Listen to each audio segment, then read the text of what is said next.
শ্ৰীমন্ত শঙ্কৰ হৰি ভকতৰ জানা যেন কল্প তৰু তাহান্ত বিনাই নাহি নাহি নাহি আমাৰ পৰম গুৰু ৰাম আমাৰ পৰম গুৰু। শ্ৰীকৃষ্ণৰ বৈকুণ্ঠ বয়ান প্ৰথম কীৰ্তন ঘোষা ধৰিব। মাধৱ পদ্ম নাভ ভগৱন্ত নাৰায়ণ নৰসিংহ অনন্ত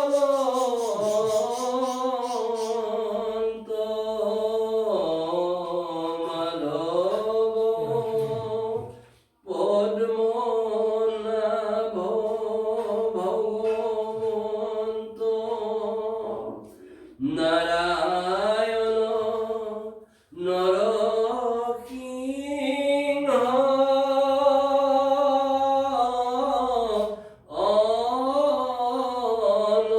অনন্ত। কৃষ্ণ বুলন্ত সুকে শুনা পৰীক্ষিত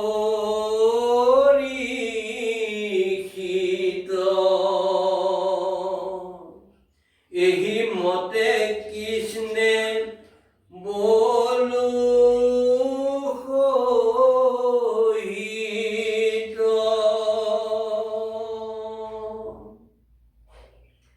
সমস্ত দৈত্যৰ চিন্তি আমাৰ লীলায়ে হৰিলা ভূমিৰ ভাৰ।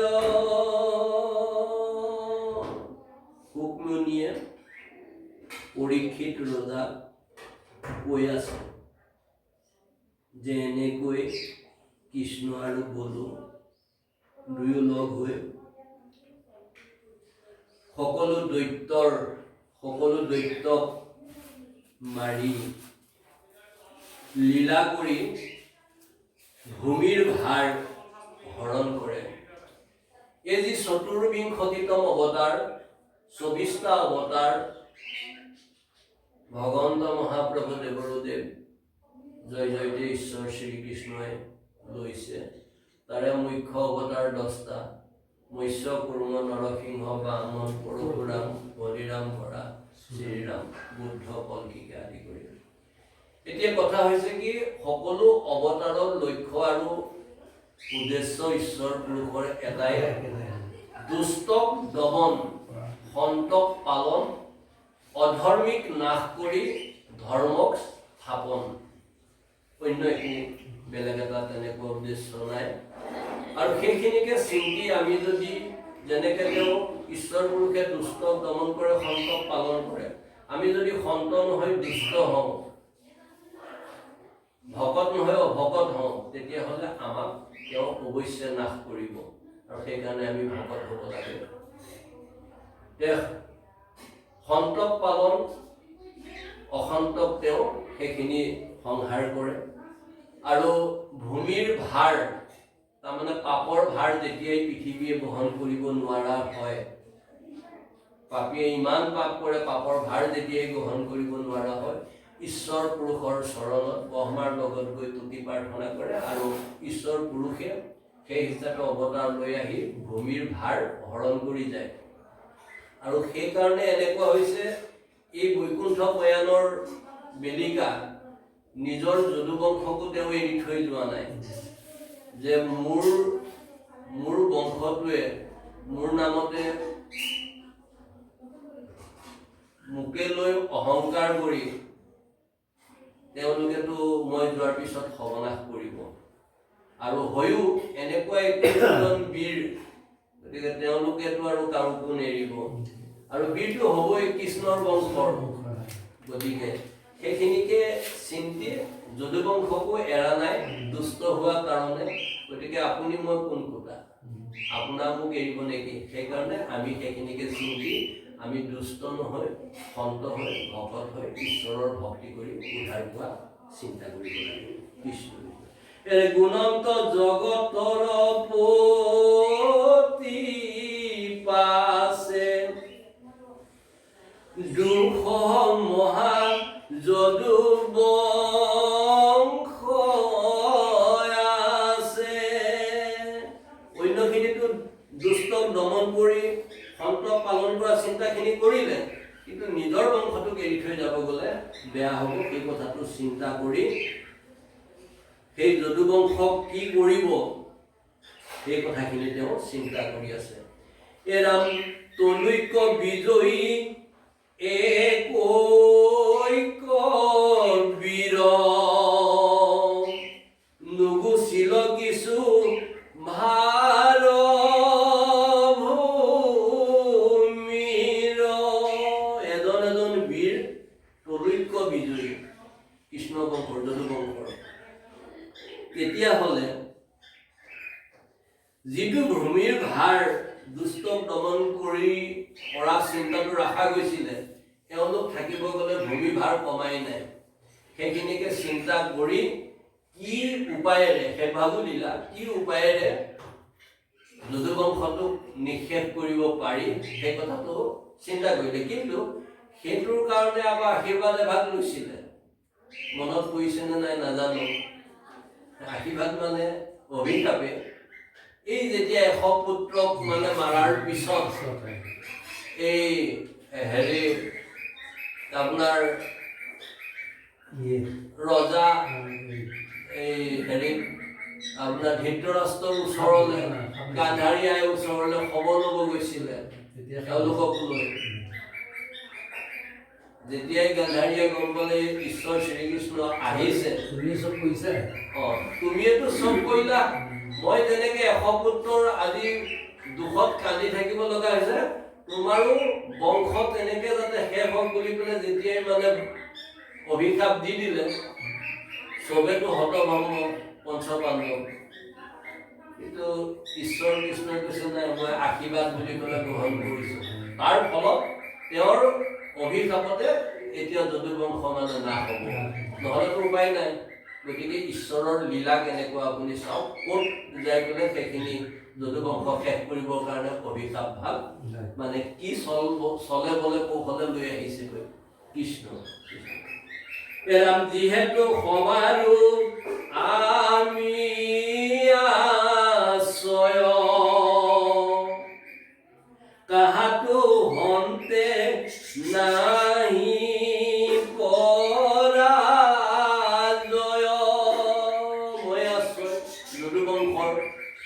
এটা বীৰ তলৈক বিজয়ী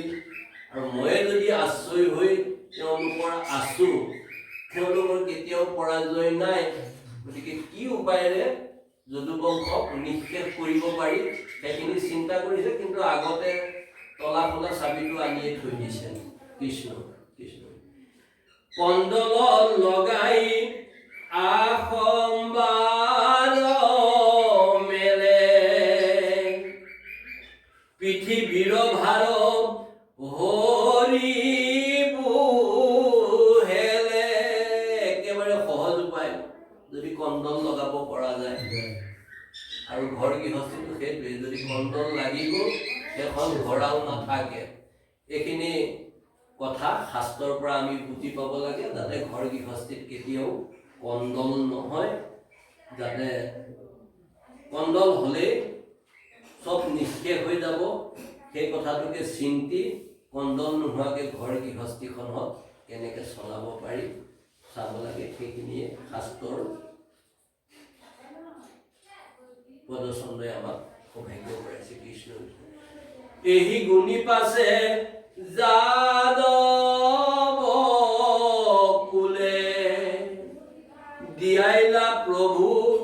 বিপ্ৰশাপ চলে। সেইখিনিকে চিন্তা চৰ্চা কৰি আছে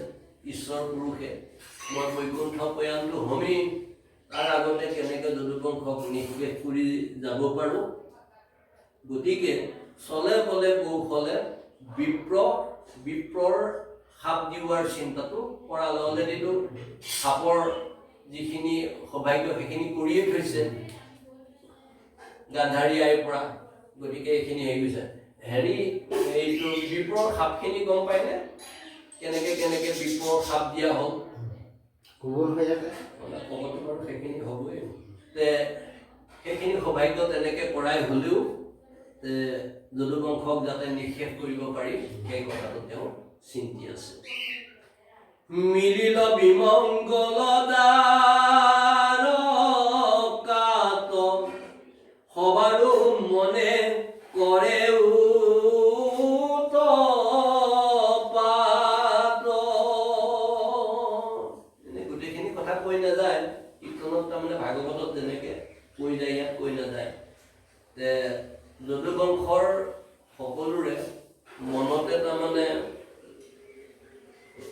ভাৱ এটা আহিল, আৰু বিশেষকৈ ডেকা ল'ৰাখিনিৰ। ঋষিমুনিসকল গৈছে, ঋষিসকল জ্ঞানী গুণী স্বত্ব তেওঁলোক মানে অন্তৰ্যামী বুলি জানে। গতিকে ছোৱালী নিচিনা দেখাই এজনক বঢ়িয়াকৈ গোটেই পৰিয়াল মানে পাৰ্টিটোৱে সজাই কৰি পেলাই লৈ গৈছে, ছোৱালী বনাই লৈ গৈছে। যে এতিয়া গৰ্ভৱতী হৈ আছে, ল'ৰাই হয়নে ছোৱালী হয় মানে ক'ব লাগে। আৰু ঋষিসকলে এইটোকে কৈ বিনাশকালে বিপৰীত বুদ্ধি। যেতিয়া বিনাশকাল আহিব, বুদ্ধিবিলাক বিপৰীত হ'ব। সেই কথাখিনি মানে সদায় গাতে আমি চেতনটো ৰাখিব লাগে। যেতিয়াই গৈ ঋষিক দেখালে বোলে নহয়, ল'ৰাও নহয় ছোৱালীও নহয়,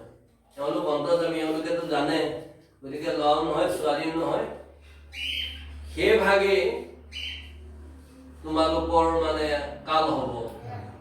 গতিকে সেই গৰ্ভৱতী বুলি পেলাই যি ভাগ মানে ভৰাই পেলাই লৈ গৈছিল, সেই ভাগৰ জৰিয়তে লাষ্টত তেওঁলোকৰ কাল হ'ল। বাৰু যি কি নহ'ল কৃষ্ণ ব্ৰহ্মাক আৱৰি ত্ৰিদশ জাপ আহিল পাছে সবে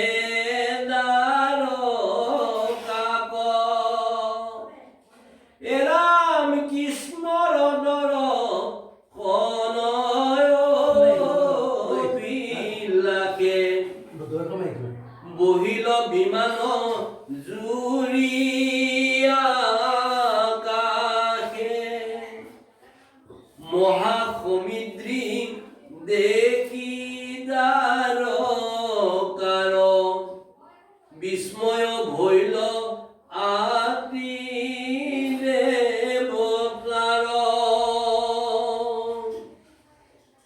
কৃষ্ণক পাছে দৰ্শন পাই অদ্ভুত ৰূপক আছিল চাই। ভগৱন্ত মহাপ্ৰভু দেৱদেৱ জয় জয়তে ঈশ্বৰ শ্ৰীকৃষ্ণৰ ৰূপৰ ইমান মহত্ব। কুৰুক্ষেত্ৰ ৰণত এই ৰূপক চাই থকা কথা কোৱা গৈছে। কুৰুক্ষেত্ৰ ৰণত তেওঁক চাই থকাতে যিমান মানে বিপক্ষৰ সৈন্যসকল আছিল, তেওঁৰ ৰূপ চাই থাকোঁতে তেওঁলোক মানে বধ হ'ল। আৰু ইমান ৰূপৰ মাহাত্য, সেই ৰূপ চাই চাই মৰাৰ কাৰণে তেওঁলোকে মানে পাৰিষদ হৈ পেলাই বৈকুণ্ঠলৈ গুচি গ'ল, আগবাঢ়ি গ'ল। সৈন্যসকলে ভক্তি কৰি পিছতহে গ'ল, তেওঁলোক আগতে গ'ল। ঈশ্বৰ পুৰুষৰ ৰূপৰ ইমানখিনি সৌভাগ্য। আৰু সেইকাৰণে শ্ৰী শ্ৰী শংকৰদেৱ গুৰুজনাই, শ্ৰী শ্ৰী মাধৱদেৱ গুৰুজনাই কৈছে, নাম ল'লে নহ'ব, নামে নতৰাব গোটেই যদিহে নাম ল'ব লাগিব এনেকৈ সন্মুখত ঈশ্বৰ পুৰুষক আনিব লাগিব তাৰ পৰা নাম ল'ব লাগিব নাম মুখে ল'ব হৃদয় পংকজত তেওঁৰ ৰূপ ধাৰণ কৰিব লাগিব তেতিয়াহে নাম লোৱা সাৰ্থক হ'ব এনে নাম ল'লে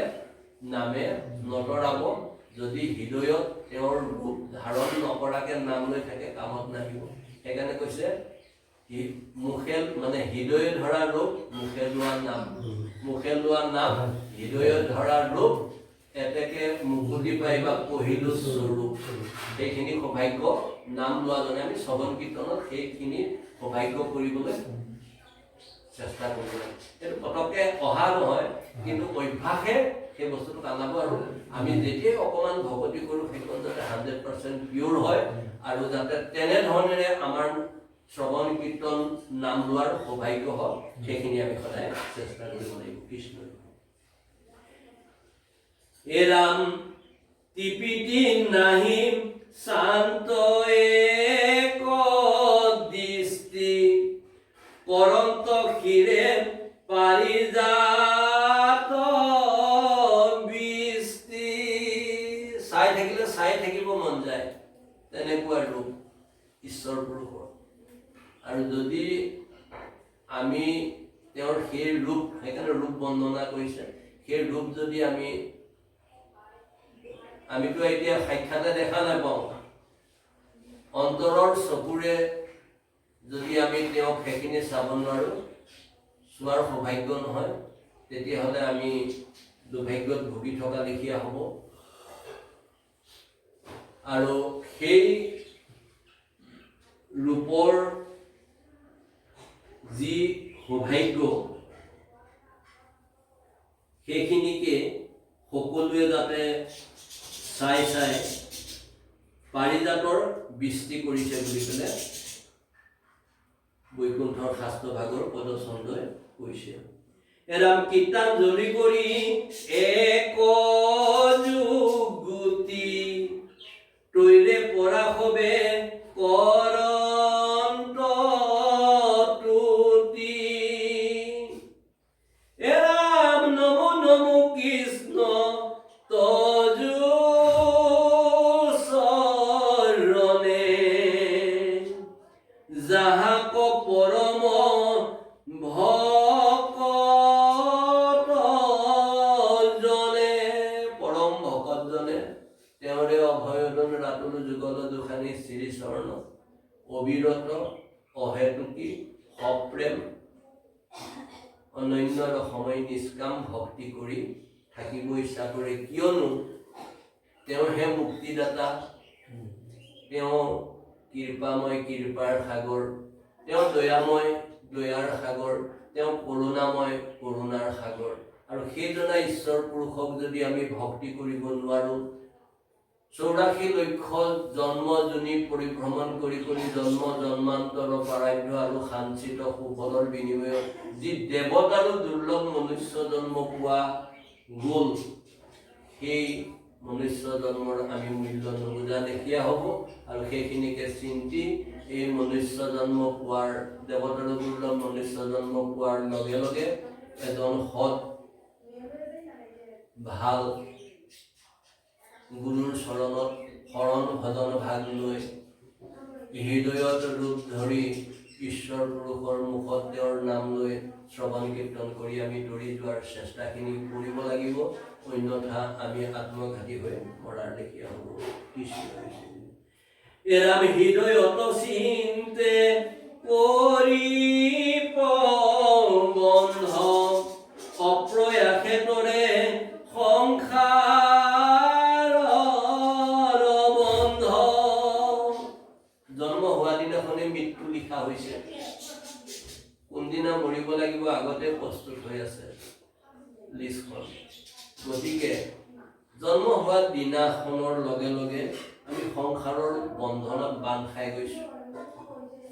আৰু সংসাৰখন আছে সংসাৰখনত আমি থাকিব লাগিব মজি পেলাই নহয় যেনেকৈ কলটো পকিলে খাই ভাল লাগে একেবাৰে মজি গ'লেতো বেয়া লাগে গতিকে সংসাৰখনতে থাকি ধন ধান টকা পইচা ঐশ্বৰ্য বিভূতি পুত্ৰ পৰিবাৰ জী জোঁৱাই নাতি বোৱাৰী এই সকলত আমি মজি নাথাকি সংসাৰতে মজি নাথাকি মায়াত ডুবি নাথাকি সংসাৰতে থাকি এনেকুৱাকৈ থাকিব লাগে তাৰমানে যেনেকৈ গাখীৰ আৰু পানী ঘুটি দিলে মানে কোনা গাখীৰ কোনা পানী ধৰিব নোৱাৰে তেনেকুৱাকৈ থাকিব নালাগে বোলে শাস্ত্ৰই কোৱা মতে আমি যেনেকৈ পানীত তেল দি পেলাই ঘুটি দিলে তেল তেলেই হৈ থাকে পানী পানীয়ে হৈ থাকে সংসাৰত তেনেকৈ থাকিব লাগে বুলি পেলাই শাস্ত্ৰই আমাক সেইখিনি সৌভাগ্য কৰাইছে তেতিয়া যেনেকৈ বোকা আৰু পানীৰ পৰাই পদুম ফুলপাহ ফলি উঠিছে আৰু সেই বোকা পানীৰ পৰা এক হাত ওপৰত গৈ পেলাই সুগন্ধি বিলাইছে সৌন্দৰ্য বিলাইছে ঈশ্বৰৰ চৰণত অঞ্জলি হৈছে আমিও তেনেকৈ এই মায়াময় বোকাময় লেতেৰা সংসাৰখনতে থাকি আমি একো একোপাহ পদুম ফুলৰ দৰে এই যে মজি নগৈ তেল পানীৰ নিচিনাকৈ যদিও আছে তথাপিও লগ হৈ থকা নাই তেনেকুৱা এটা ভাৱেৰে এই সংসাৰখনৰ পৰা অকণমান উদ্ধত থাকি পদুম ফুলৰ দৰে আমিও যাতে মানৱ সেৱাৰ জৰিয়তে ঈশ্বৰ সেৱাৰ জৰিয়তে ভক্তিৰ জৰিয়তে যাতে ঈশ্বৰৰ চৰণত স্থান পাব পাৰোঁ তাৰ কাৰণে আমি ভকত ভকতনী হৈ এইখিনি কৃপা দৃষ্টি কৰিব লাগে আকৌ পদুম ফুলৰ পাতটোৱে কৈছে মই পানীতে থাকোঁ কিন্তু পানীৰ লগত মোৰ মানে কোনো ধৰণৰ সম্পৰ্ক নাই বোকা পানীতে জন্ম তথাপি লেতেৰা পানীতে লেতেৰা বোকাতে মই জন্ম তথাপি মই পানীৰ লগত সংস্পৰ্শ কৰি নাথাকোঁ সেইখিনি হেনো জ্ঞান তেওঁলোকে আমাক মানুহক দি আছে জীৱ জগতে বা গছ গছনি ইত্যাদিখিনি বাৰু কৃষ্ণ এৰাম ত্ৰিগুণা মায়াক কৰিয়া স্বয়ং আত্মাত স্ৰজা যত জীৱ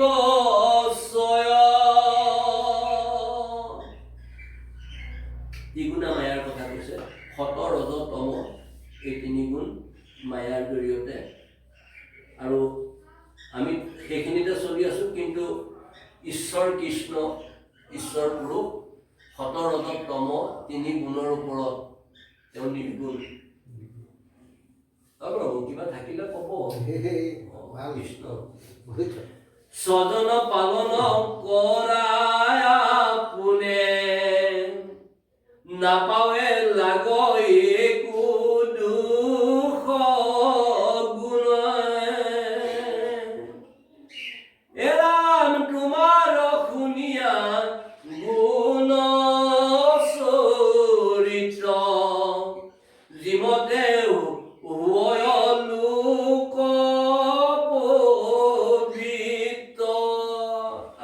নামঘৰলৈ যাব লাগে ভকতৰ সংগ ল'ব লাগে ঈশ্বৰৰ নাম গুণ শ্ৰৱণ কীৰ্তন কৰিব লাগে কিয় প্ৰসাদ খাবলৈতো নহয় আচলতে ইয়াতে কৈছে যে ঈশ্বৰৰ নাম গুণ চৰিত্ৰ লীলাজী ভগৱন্ত মহাপ্ৰভু দেৱদেৱ ঈশ্বৰ শ্ৰীকৃষ্ণৰ নাম গুণ চৰিত্ৰ লীলাজী শ্ৰৱণ কীৰ্তন জপ কীৰ্তন লীলা কীৰ্তন এই ভাওনাকে আদি কৰি এই সমস্ত কৰিলে কি হয় বৈকুণ্ঠৰ শাস্ত্ৰৰ এই পদচন্দ্ৰই কৈছে যে তোমাৰ শুনিয়া গুণ চৰিত্ৰ এইখিনি যদি আমাৰ শ্ৰৱণ কীৰ্তন কৰাৰ সৌভাগ্য হয় জীৱতে হৈ লোক পবিত্ৰ পবিত্ৰ তেতিয়াহে হোৱা হয় যেনেকৈ আইৰণযুক্ত পানী ফিল্টাৰ কৰি দিলে আইৰণ মুক্ত হয় এই ঈশ্বৰৰ নাম গুণ চৰিত্ৰ লীলাজীৰ শ্ৰৱণ কীৰ্তন কৰিলে আমাৰ সেইখিনি হয় আৰু তেনেকৈ ফিটকিৰি এডোখৰ পেলাই দিলে যিমান লেতেৰা পানী পৰিষ্কাৰ হৈ যাব ঈশ্বৰৰ নাম গুণ চৰিত্ৰই তেনেকুৱা কৰে আৰু সেইখিনিত এনেকুৱা এভাগ শাস্ত্ৰই কৈছে যে পাৰ্বতীয়ে শিৱ বাবাই কৈছিলে যে কোনোবাই যদি ৰা বুলিও কয় মোৰ মানে আচৰিত লাগে মইতো ক'ব আৰু ৰা বুলি কৈছে মাত্ৰ তাৰমানে ৰাম শব্দৰ ইমানখিনি সৌভাগ্য হয় ৰা বুলি কোৱাৰ লগে লগে সমস্ত পাপ যিমান আছে গোটেই হৃদয়ৰ পৰা মানে একেবাৰে মুখপদ্মেৰে চব মানে ওলাই যোৱা ৰা বুলি কওঁতে সমস্ত পাপ বাহিৰ হৈ গ'ল ম বুলি কওঁতে মুখখন বন্ধ হৈ গ'ল আৰু পাপ তাত প্ৰৱেশ কৰিব নোৱাৰে এবাৰ কৈছে নাম সিংহ কেনেকুৱা যে ঘোৰ অৰণ্যত যেতিয়া সিংহই গুজৰণি মাৰে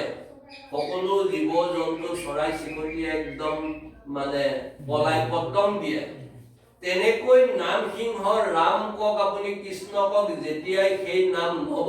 সমস্ত পাপ দূৰতে বিদূৰ হয় যেনেকে যিমান অমানিশা ৰাতি আউসীৰ ৰাতি নহওক যিমান ঘোৰ অন্ধকাৰ নহওক ৰাতিপুৱা বেলি ওলোৱাৰ লগে লগে সকলো মানে অন্ধকাৰ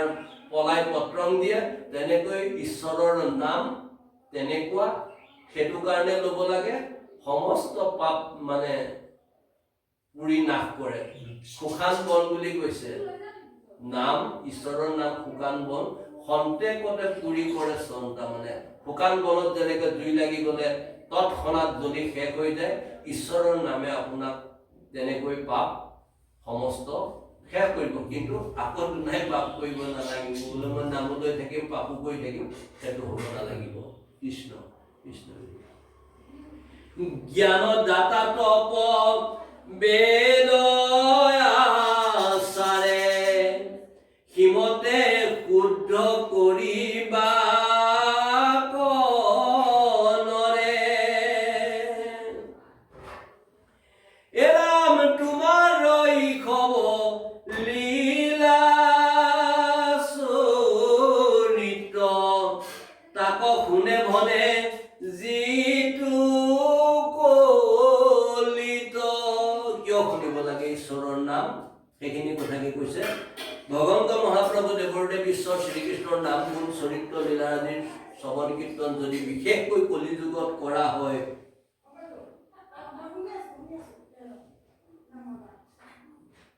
সকলোৰে যিখিনি শুদ্ধতা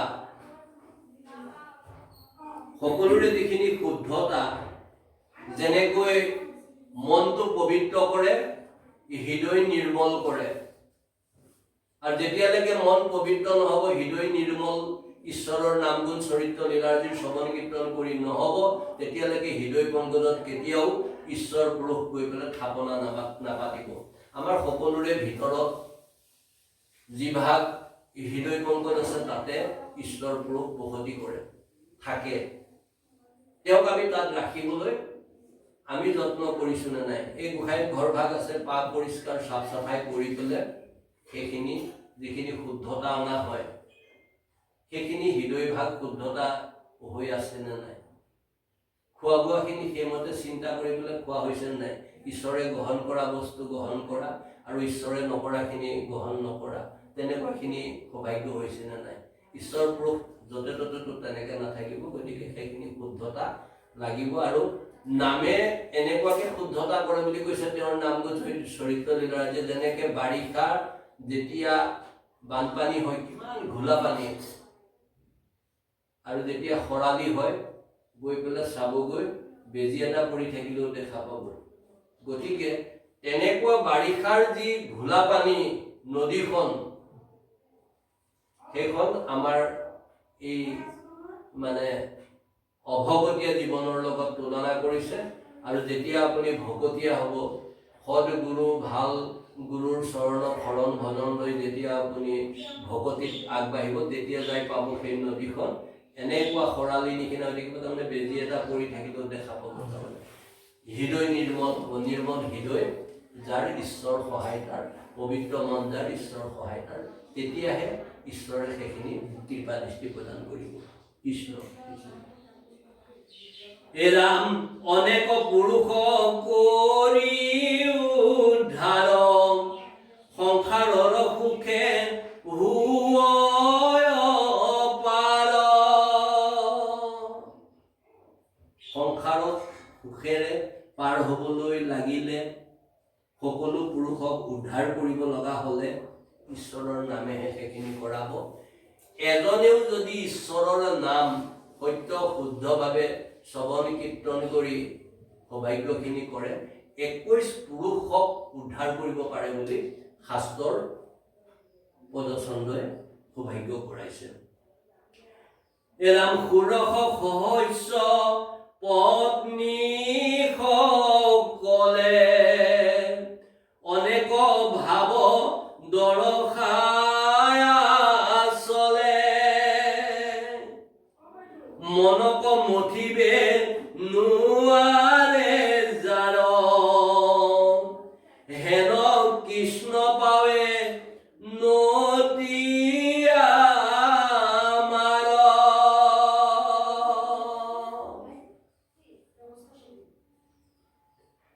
কৃষ্ণ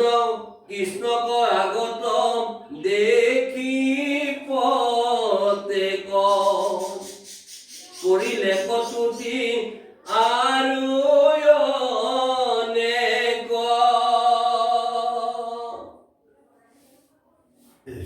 ঈশ্বৰৰ যিখিনি লীলা সেইখিনিত এবাৰ নাৰদ মুনিয়ে নিজে চিন্তা কৰিছিলে যে ঈশ্বৰ পুৰুষে ইমান গৰাকী আইক বিবাহ কৰিলে,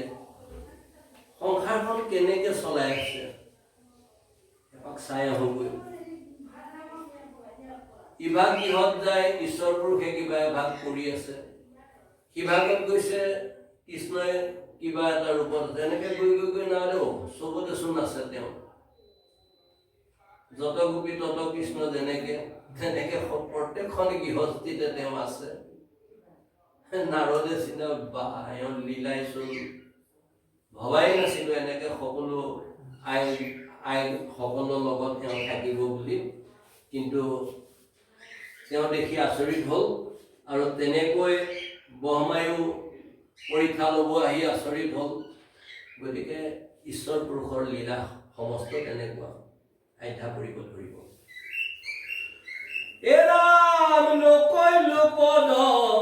বিস্তৰ দৰে, বোলা হৰি হৰি সমস্ত দৰে। অ বোলা হৰি হৰি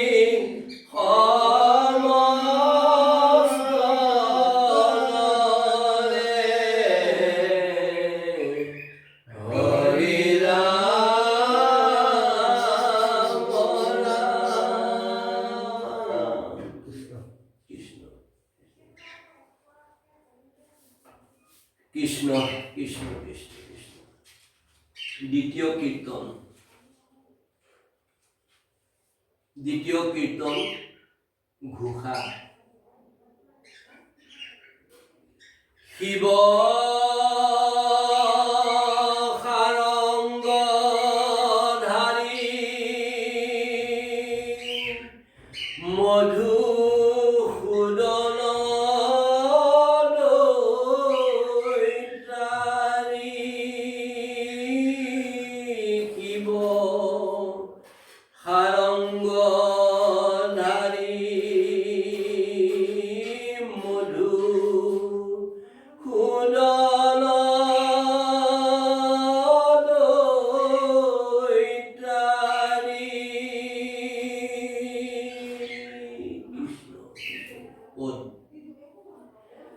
আকাশত থাকি ব্ৰহ্মা বোলে তুতি বাণী, মাতন্ত কৃষ্ণ ক প্ৰভু শুনা চক্ৰ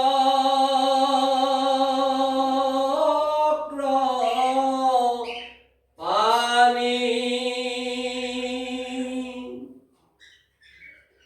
সন্দিবাক লাগি পৃথিৱীৰ মহাভাৰ,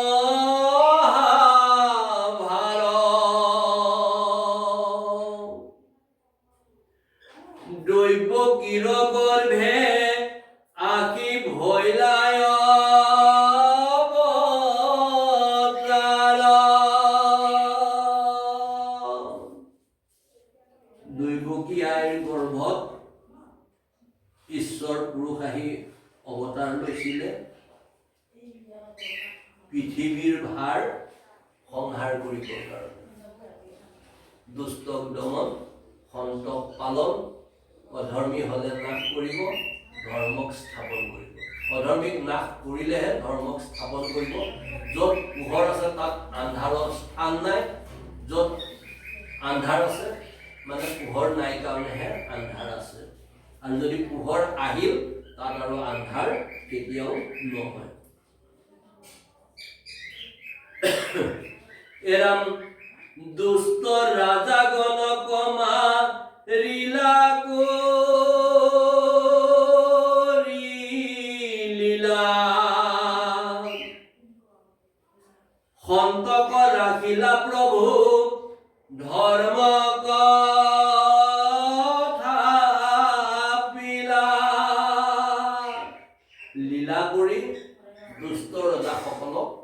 পাৰিছে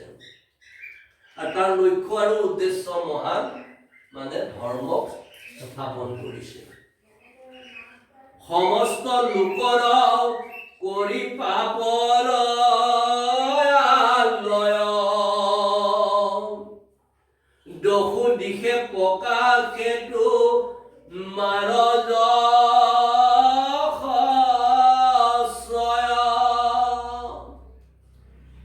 পাপক এফালৰ পৰা সংহাৰ কৰি গৈ আছে যাৰ ফলত দহু দিশে ভগৱন্ত মহাপ্ৰভু দেৱদেৱ ঈশ্বৰ জয় জয়তে শ্ৰীকৃষ্ণৰ যি যশস্যা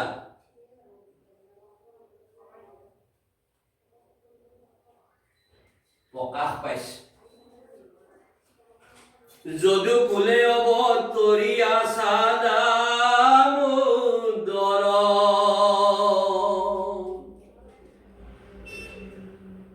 পঁচিশ অধিক গৈল সতে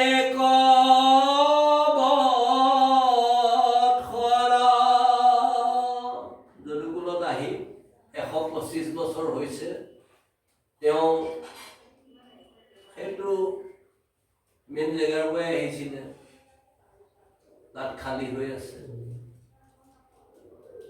মহাবিষ্ণু ৰূপে য'ত তেওঁ আছিলে তাৰ পৰা যে আহি ইয়াত এইখিনি লীলা কৰি আছে গতিকে ব্ৰহ্মাকে আদি কৰি সকলো চিন্তা কেতিয়া আহিব তেওঁ আহিলেহে সৃষ্টি স্থিতি লয়ৰ সকলোখিনি কৰ্ম সুচাৰুৰূপে পৰিচালনা হ'ব গতিকে 125 বছৰ হৈ গ'ল যদুকুলত আহি তেওঁ দৈৱকী আইৰ গৰ্ভত অৱতাৰ ল'লেহি বসুদেৱৰ আৰু দৈৱকীৰ আইৰ ভক্তিৰ বলতে ভক্তিৰ মুহূৰ্তটো চাওক ভক্তিৰ বলতে ঈশ্বৰক সন্তান হিচাপে পালে আৰু তেওঁলোকে বিচাৰিছিল তোমালোকৰ ভক্তিত আমি সন্তুষ্ট হৈছো কি লাগে কোৱা তোমাৰ নিচিনা সন্তান লাগে বোলে মোৰ নিচিনা সন্তানটো মোৰ বাদে আৰু নাই ঠিক আছে মই ভক্তৰ অধীন ভগৱানে কয় ভক্তই কয় মই ভগৱানৰ দাসৰ দাস কিংকৰ আকৌ ভগৱানে কয় মই ভক্তৰ অধীনহে ভগৱান ভক্ত যেনি যায় তেওঁৰ পিছে পিছে মই চক্ৰ ধৰি ৰক্ষা কৰি ফুৰো আৰু সেইটো প্ৰমাণ দেখাইছে সেইটো প্ৰমাণ সেই দুৰ্বাসা মুনিৰ সাপত অম্বৰীশ যেতিয়া এবাৰ স্থাপিত হ'ব লৈছিলে গম পাইছেনে চাগে নাই হেৰি ব্ৰতত আছিলে একাদশী ব্ৰত ভাগিব লাগে দুৰ্বাসা মুনিয়ে তেওঁক মানে যিহেতু ঈশ্বৰ ভক্ত বুলি গম পাইছিলে তেওঁক ভাবিছে যেনে তেনে সাপ দি পেলাই তেওঁ বুদ্ধি নহয়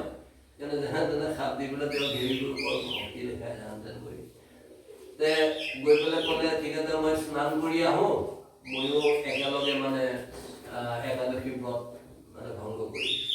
তেওঁ স্নান কৰিব গৈ নহা হ'ল ইফালে সময় হৈ গ'ল একাদশী ব্ৰত ভাঙাৰ তেওঁ যেনে তেনে নিয়মটো কৰিলে আহি একদম ক্ৰোধত জ্বলি পকি উঠিলে আৰু জ্বলি পকি উঠিলে মানে ভস্মই কৰি দিব তেনেকুৱা নিচিনা নহয় জানো জ্বলি পকি উঠিলে যেতিয়াই ভক্তৰ ওপৰত মানে তেওঁ তেনেকুৱা হ'ল লগে লগে ঈশ্বৰৰ চক্ৰই ভক্তকটো ৰক্ষা কৰি থাকে ঈশ্বৰৰ চক্ৰই দুৰ্বাসাক মানে দৌৰাব ল'লে কাটিবলৈ উপায় নাপাই গৈ ঈশ্বৰৰ চৰণত গৈ পৰি এনেকুৱা চক্ৰক আপুনি ৰক্ষা মই নোৱাৰিম যদি মোৰ দোষ কোনোবাই লগায় ভকতে পাৰিব সেইখিনি মাৰ্জনা কৰিবলৈ আৰু ভকতৰ দুখ লগালে মই নোৱাৰো সেই বস্তুখিনি ভকত আৰু ভগৱন্তৰ হেৰিখিনি বঢ়িয়াকে দেখুৱাইছে বাৰু কৃষ্ণ যদুকুলে অৱতৰি আছা দামোদৰ পঁচিশ অধিক গৈল সতে দেৱ কাৰ্য লাগে মানে সাধিলা সকলে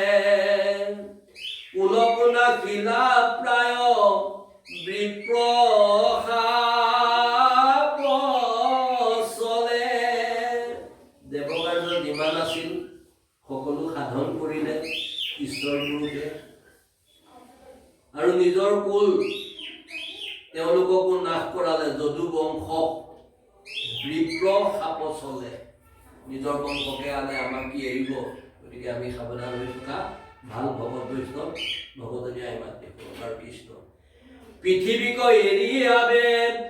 আশা নিজ স্থান আমি খব কিংকৰক পৰা পৰা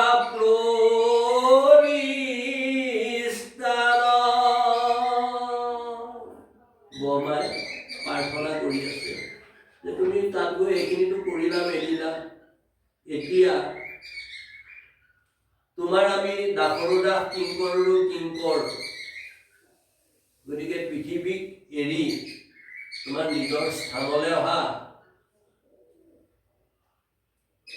তোমাৰ দাসৰো দাস কিংকৰো কিংকৰ আমাৰ সকলোকে অকণমান পৰিত্ৰাণ কৰাহি আৰু পৃথিৱীৰ পৰা ঈশ্বৰ শ্ৰীকৃষ্ণক তেওঁলোকে সেইখিনি আমন্ত্ৰণ জনাই আছে মাধৱে বুলন্ত শুনি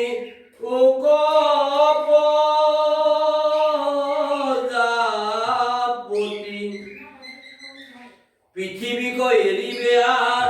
মাৰয়া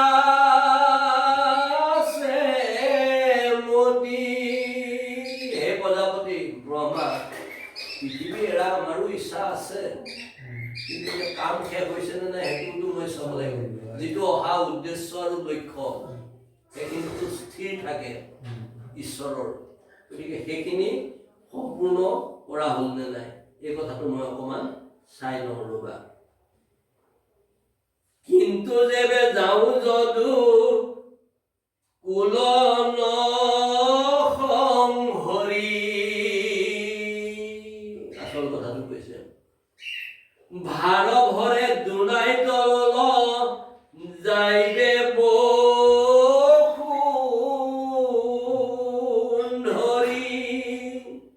কিন্তু যদি মই যদুকুলক সংহাৰ কৰি নাযাওঁ এই পৃথিৱীখন আকৌ পাপৰ ঘৰতে ভাৰতে ডুব যাব সেইকাৰণে সেইটো কাম মোৰ বাকী আছে কৃষ্ণ আগে আমি ইটো যদু কুল কৰি ক্ষয় তেবেহে চলিব বমা তোমাৰ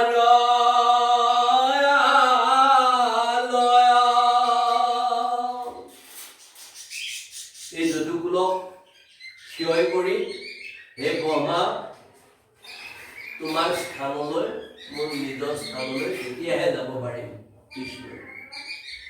এৰাম শুনি ব্ৰহ্মা প্ৰণামিয়া কৰি গীতাঞ্জলি তিৰকে সহিত নিজ স্থানে গৈ চলি ব্ৰহ্মাই সেইখিনি কথা শুনিলে আৰু কীৰ্তাঞ্জলি কৰি নিজৰ স্থানলৈ ব্ৰহ্মা গ'লগৈ হে ৰামদাৰ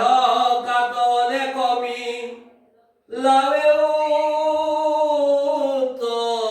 পাত প্ৰত্যেকে দেখাৱে যেন পজাৰ বিঘাত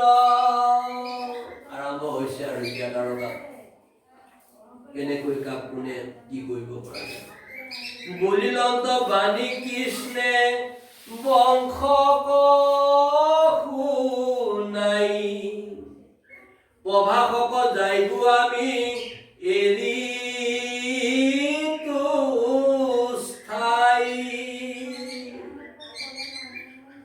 ভগৱন্ত মহাপ্ৰভু দেৱদেৱ ঈশ্বৰ শ্ৰীকৃষ্ণই গোটেই বংশটোক শুনাই কৈছে যে আমি প্ৰভাসক লোৱাৰ চিন্তা কৰিছো এই ঠাই এৰি পেলাই আমাৰ বংশত হুয়া আছে ঋষি খাপ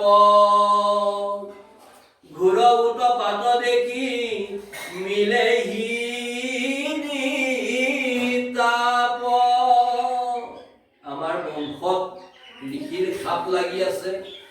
গতিকে এই ভুল উৎপাত গোটেই দেখি মোৰ হৃদয়ে কান্দি আছে হৃদয় স্থাপিত হৈ আছে আজি যাইব প্ৰভাসক কৰিয়া উদ্ৰোগ তৈতে স্নানী চন্দেৰাই লন্ত জখমাৰুগ এই প্ৰভাস এইটো কাৰণে বাছি লৈছে এনেতো ঈশ্বৰ কৃষ্ণ ঈশ্বৰ পুৰুষ অন্তৰ্যামী তেওঁ জানি আছে গোটেইখিনি সেইকাৰণে তেওঁলোকক লগ লৈছে আৰু তাতে বোলে সেই প্ৰভাসক এইকাৰণে বাছি লৈছে তাতে চন্দ্ৰই স্নান কৰি যক্ষ্মা ৰোগ হৈছিলে সেই যক্ষ্মা ৰোগৰ পৰিত্ৰাণ পাইছিলে যক্ষ্মা ৰোগ তেওঁৰ পৰা এৰিছিলে সেই প্ৰভাসক দক্ষ সাপ গুচিল পাই লন্ত পূৰ্ণ কলা হেন জানি যদু গলে তৈকে লাগি চলা তেওঁ যক্ষ্মা ৰোগ এৰিলে প্ৰভাসত স্নান কৰাৰ লগে লগে তেওঁলোকৰ বা কি হয় অৱস্থাটো তাৰমানে চাকু একেখনে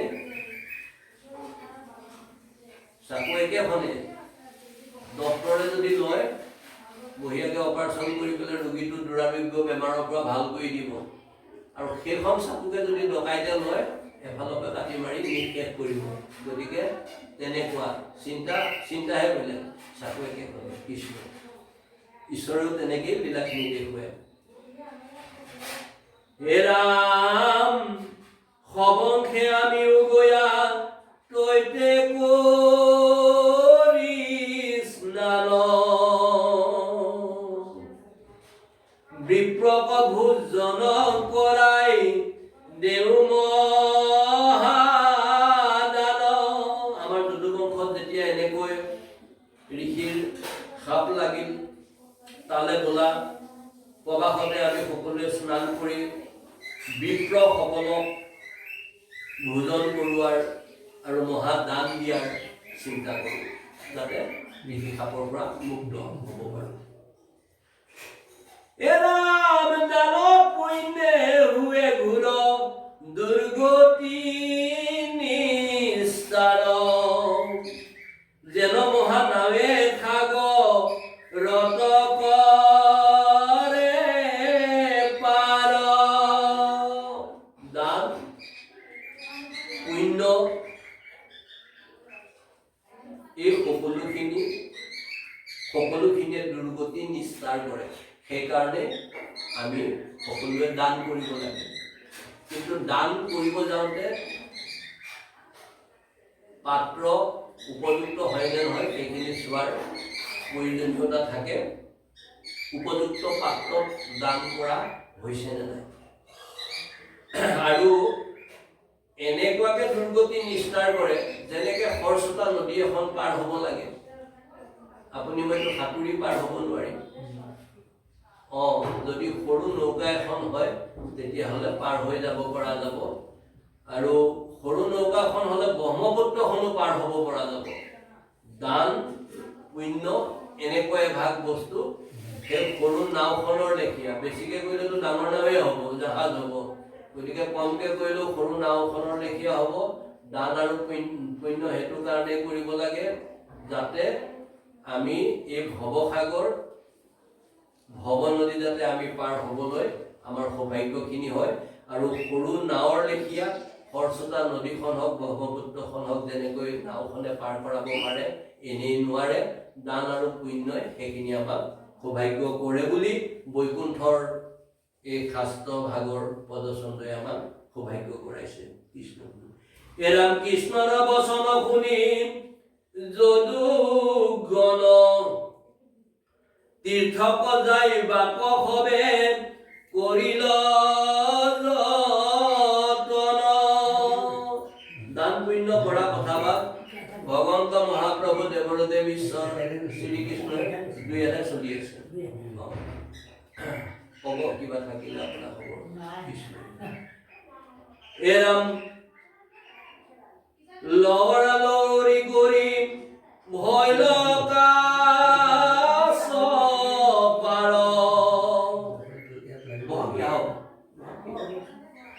ৰথত তুলি লৈ আনি অনেক সম্ভাৰ যেন পিকনিক যাব ওলাইছে যদি দৌৰা দৌৰি যোনে যি পাইছে ৰথত আনি উঠাইছে খুব আনন্দ আৰু কিন্তু যে কালে মাতি আছে সেই কথাটো এবাৰো ভবা নাই সেইটো কেৱল মাত্ৰ ঈশ্বৰ পুৰুষ ভগৱন্ত মহাপ্ৰভু দেৱদেৱ ঈশ্বৰ জয় জয় শ্ৰীকৃষ্ণহে সেইখিনি কথা গম পাই আছে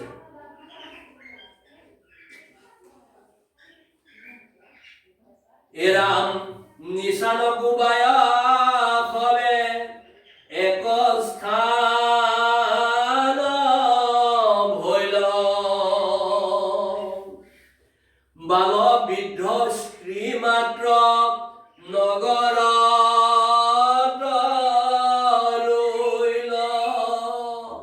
এতিয়া যে নিশান লগোৱা যায় ক'ত যাব তাতো ৰথত নিশান লগাই কৰি লৈছে কেৱল মাত্ৰ বাল বৃদ্ধ স্ত্ৰীসকলহে আছে আৰু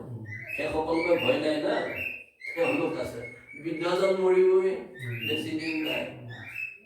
স্ত্ৰীসকলে সেইখিনি একো নকৰে সৰু সৰু ল'ৰা ছোৱালীখিনি সিহঁতে জনাই হোৱা নাই গতিকে সেইখিনিকে ভয় নাই যিখিনি ভয় আছে ৰথত গোটেইখিনিকে উঠাই লৈছে ঈশ্বৰ পুৰুষৰ লীলাবোৰ তেনেকুৱা আমাকো যাতে পটককৈ ৰথত উঠাই নলয় সেই কথাটো চিন্তা কৰি আমি চলিব লাগিব জাইধা কৰিব ধৰিব এই ভনিল শংকৰে কৃষ্ণ চৰ